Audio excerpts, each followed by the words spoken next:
Hello friends, ഞാൻ Deepa Francis. Welcome to my YouTube channel. നമുക്കിന്നിവിടെ ഒരു വട്ടയപ്പത്തിൻ്റെ റെസിപ്പി നോക്കാം കേട്ടോ. അതിനുവേണ്ടി ഒരു തേങ്ങ ചിരകിയത്, ഒരു തവി ചോറ്, 2 ഗ്ലാസ് അരി തലേദിവസം കുതിർത്ത് വെച്ചതാണ്, ഒരു 3 കട്ട വെല്ലം കേട്ടോ. ഇത്രയും സാധനം നമ്മൾ എടുത്തു വെച്ചിട്ടുണ്ട്. ഒരു 4 ഏലക്കായും. നമ്മൾ ആദ്യം വെല്ലം ഒന്ന് പൊടിച്ചിട്ട് നമ്മളിത് ചീകിയിട്ടിട്ട് അതിലേക്ക് ഒരു 1/2 ഗ്ലാസ് വെള്ളം ഒഴിച്ച് ആദ്യം ഈ വെള്ളം ഒന്ന് നമ്മൾ പാനിയാക്കി എടുക്കണം കേട്ടോ. ഈ വെള്ളം നന്നായിട്ട് പാനിയാക്കി എടുത്തതിന് ശേഷം ഇതൊന്ന് തണുക്കണേ. തണുത്തതിന് ശേഷം ഈ വെല്ലത്തിൻ്റെ ലായനി ഉപയോഗിച്ചിട്ടാണ് നമ്മൾ ഈ അരി അരച്ചെടുക്കുന്നത് കേട്ടോ. അതുകൊണ്ട് ഇത് നന്നായിട്ട് തണുത്തതിന് ശേഷം മാത്രമേ നമുക്കിത് ഉപയോഗിക്കാൻ പറ്റുള്ളൂ. ആദ്യം നമ്മൾ വെല്ലം പാനിയാക്കി തണുപ്പിച്ചെടുക്കുക. തണുപ്പിച്ചെടുത്തതിന് ശേഷം നമ്മൾ ഇത് അരിയിലൊഴിച്ചിട്ട് അരച്ചെടുക്കുകയാണ് ചെയ്യുന്നത് കേട്ടോ. ഞാനിവിടെ തലേദിവസം വെള്ളത്തിൽ കുതിർത്ത് വെച്ചിരിക്കുന്ന അരിയാണ്. അത് കഴുകി വാരി നമ്മളൊരു മിക്സിയുടെ ജാറിലേക്ക് ഇട്ടു. അതിനുശേഷം നമ്മുടെ വെല്ലം ഒന്ന് അരിച്ചൊഴിക്കുന്നുണ്ട് കേട്ടോ. അതിലെന്തെങ്കിലും പൊടിയോ കരടോ എന്തെങ്കിലുമൊക്കെ ഉണ്ടെങ്കിൽ വെല്ലം പാനി നന്നായിട്ട് തണുത്ത് കേട്ടോ. തണുത്തതിന് ശേഷമാണ് നമ്മളിത് ഒഴിക്കുന്നത്.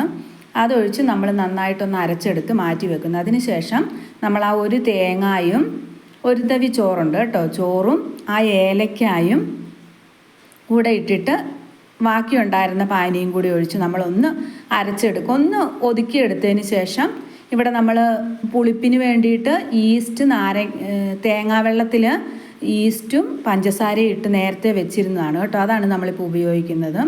1 ടീസ്പൂൺ ഈസ്റ്റും ഒരു തേങ്ങയുടെ വെള്ളവും ഉണ്ട് കേട്ടോ. അതെല്ലാം കൂടി ഒഴിച്ച് വീണ്ടും നമ്മൾ നന്നായിട്ടൊന്ന് അരച്ചെടുക്കുന്നുണ്ട്. അതിനുശേഷം നമ്മുടെ ഈ തേങ്ങയുടെ മിശ്രിതവും അരി അരച്ചതും കൂടെ നന്നായിട്ട് മിക്സ് ചെയ്ത് ഒരു 6 മണിക്കൂർ, നമ്മൾ സാധാരണ വൈകുന്നേരം അരച്ച് വെക്കുന്നതെങ്കിൽ പിറ്റേ ദിവസം രാവിലെ ആക്കാം. ഇതിപ്പോൾ ഞാൻ രാവിലെയാണ് കേട്ടോ അരച്ച് വെക്കുന്നത്. നമുക്ക് വൈകുന്നേരം ആകുമ്പോഴേക്കും റെഡിയാകും. ഒരു നുള്ളു ഉപ്പും കൂടി ഇട്ട് നമ്മളൊന്ന് മൂടി വെച്ചു. ഒരു 5-6 മണിക്കൂർ കഴിഞ്ഞപ്പോഴേക്കും നന്നായിട്ട് പൊങ്ങി വന്നിട്ടുണ്ട് കേട്ടോ നമ്മുടെ മാവ്. നമ്മളിനി അതൊന്ന് ജസ്റ്റ് ഒന്ന് മിക്സ് ചെയ്യണം. ഒത്തിരി ഒന്ന് ഇളക്കി മിക്സ് ചെയ്യേണ്ട. അതൊന്ന് ആ ഉപ്പ് നമ്മൾ മുകളിലാണ് ഇട്ടത്. അതുകൊണ്ട് അതെല്ലാം കൂടി ഒന്ന് മിക്സ് ചെയ്തതിന് ശേഷം നമ്മളിത് അപ്പച്ചെമ്പിൻ്റെ തട്ടിൽ വെച്ചിട്ടാണ് പുഴുങ്ങിയെടുക്കുന്നത്. നമ്മൾ ആദ്യം ഒരു സ്റ്റീൽ പാത്രത്തിലേക്ക് എണ്ണയോ നെയ്യോ എന്തെങ്കിലും തടവിയാൽ നല്ലതാണ് കേട്ടോ. ഞാനിപ്പോൾ ഇവിടെ ഒന്നും തേച്ചിട്ടില്ല. അങ്ങനെ തന്നെ ഡയറക്റ്റ് ഒഴിക്കുകയാണ് ചെയ്യുന്നത് കേട്ടോ. അത് ഒഴിച്ച് നമ്മൾ ഒത്തിരി കനത്തിൽ ഒഴിക്കാനും പാടില്ല. ഇത് ഇച്ചിരി പൊങ്ങി വരുമല്ലോ. അതുകൊണ്ട് അതിൻ്റെ ഒരു 1/4 ഭാഗം ഒഴിക്കുക. അതിങ്ങനെ നിറഞ്ഞ് പൊങ്ങി വരും അന്നേരത്തേക്കും. ഒഴിച്ചതിന് ശേഷം നമ്മളത് അപ്പച്ചെമ്പിൻ്റെ തട്ടിൽ വെച്ചിട്ട് വേവിച്ചെടുക്കുകയാണ് ചെയ്യുന്നത് കേട്ടോ. ആവി കയറ്റി വേവിക്കുകയാണ് ചെയ്യുന്നത്. അങ്ങനെ നമ്മൾ പുഴുങ്ങിയെടുക്കുകയാണ് ചെയ്യുന്നത്. ഇത് അരിപ്പൊടി ഉപയോഗിച്ചിട്ടും ചെയ്യും കേട്ടോ. അരിപ്പൊടി ഉപയോഗിച്ചിട്ട് കള്ളൊക്കെ ഒഴിച്ചിട്ടും ഇങ്ങനെ ചെയ്യാം. പഞ്ചസാര ഉപയോഗിച്ചും വട്ടയപ്പം ഉണ്ടാക്കാറുണ്ട്. നമുക്കിവിടെ ഇങ്ങനത്തെ വട്ടയപ്പമാണ് കേട്ടോ ഇഷ്ടം. വെല്ലം ഇട്ടിട്ടുള്ള വട്ടയപ്പമാണ്. ഇപ്പം നമ്മുടെ വട്ടയപ്പം റെഡി ആയിട്ടുണ്ട്.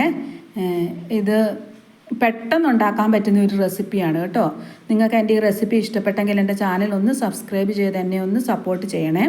Thank you.